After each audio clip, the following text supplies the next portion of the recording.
Messi যখন কথা বলেন তখন সবাই চুপ হয়ে যায়, হোক সে আর্জেন্টিনার প্রেসিডেন্ট কিংবা কোচ স্কালোনি। আপনাকে যদি জিজ্ঞেস করা হয় বিশ্বের সবথেকে অরা সম্পূর্ণ প্লেয়ার কে, তাহলে আপনি অনেকেরই নাম বলতে পারেন। আপনার তালিকায় রোনালদো, জালাতান সহ আরো অনেক প্লেয়ার থাকতে পারে, তবে বর্তমানে সবথেকে অরা সম্পূর্ণ প্লেয়ার লিওনেল আন্দ্রে মেসি। আপনি কি কখনো খেয়াল করেছেন ফুটবল মাঠে এমন কিছু খেলোয়াড় আসে যাদের উপস্থিতি পুরো স্টেডিয়ামের পরিবেশ বদলে দেয়? কেউ চিৎকার করে, কেউ ভয় পায়, কেউ আবার অনুপ্রাণিতও হয়, কিন্তু একজন আছেন যিনি কথা বললেই পুরো ড্রেসিং রুম নীরব হয়ে যায়। তিনি লিওনেল মেসি। মার্টিনেজ এক সাক্ষাৎকারে বলেছিলেন, মেসি যখন কথা বলে সবাই চুপ হয়ে যায়, সে আর্জেন্টিনার প্রেসিডেন্ট হোক কিংবা কোচ স্কালোনি। ভাবতে পারেন, একজন প্লেয়ার যার সামনে কোচ পর্যন্ত কথা থামিয়ে দেন। কিন্তু প্রশ্ন হলো কেন?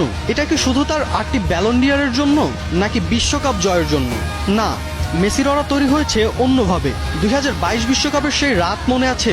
ফাইনালের আগের ড্রেসিং রুমে কেউ চিৎকার করেননি, কেউ বড় বড় কথা বলেননি, শুধু মেসি শান্ত গলায় বলেছিলেন, আজ আমরা ইতিহাস লিখতে নামছি। আর সেই একটা কথাই যেন পুরো দলকে বদলে দিয়েছিল।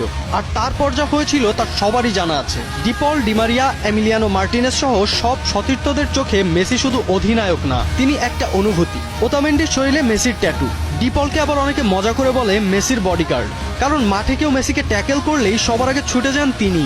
এইসব বিষয়ই মেসিকে নিয়ে যায় অনন্য উচ্চতায়। আরেকটা ঘটনা জানেন? কোপা আমেরিকার এক ম্যাচে পুরো স্টেডিয়াম উত্তেজিত, রেফারির সিদ্ধান্তে ক্ষুব্ধ আর্জেন্টিনা। সেই সময় মেসি শুধু হাত তুলে সবাইকে শান্ত হতে বলেন, আর কয়েক সেকেন্ডের মধ্যেই পুরো দল শান্ত হয়ে যায়। এই ক্ষমতা সবাই পায় না। রোনালদো আপনাকে অনুপ্রাণিত করবে, জালাতান আপনাকে অবাক করবে, কিন্তু মেসি আপনাকে বিশ্বাস করাবে যে অসম্ভবও সম্ভব। হয়তো এজন্যই বিশ্বে একটা কথা ধীরে ধীরে সত্যি হয়ে যাচ্ছে, মেসি শুধু একজন খেলোয়াড় না, তিনি ফুটবলের নীরব রাজা।